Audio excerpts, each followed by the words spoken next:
Aujourd'hui, on va parler d'alcool, de médecine et de mauvaises odeurs. Direction le domaine d'Ognoas, à Arthez d'Armagnac, réputé pour son patrimoine historique et gastronomique. Tous les automnes, on vit ici au rythme de la distillation. On se relaye 24 heures sur 24 pour entretenir le feu de cet alambic datant de 1804, classé monument historique. Grâce à lui, le vin est distillé, les arômes sont concentrés pour produire de l'eau de vie, 1000 litres par jour.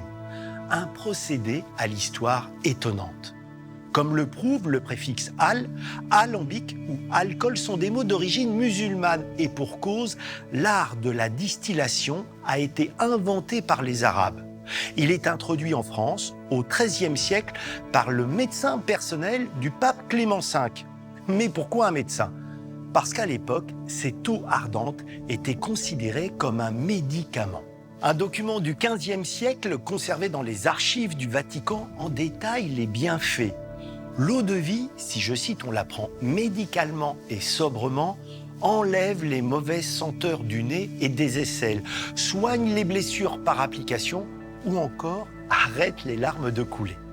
Au XVIe siècle, l'eau de vie passe de la médecine à la consommation et fait la fortune des viticulteurs d'Armagnac et de Cognac. Une dernière information pour briller en société, le cognac est toujours un assemblage de différents millésimes, alors que l'Armagnac, lui, est élaboré avec les raisins d'une seule et même vendange, ce qui explique que l'on trouve toujours l'année sur une bouteille d'Armagnac.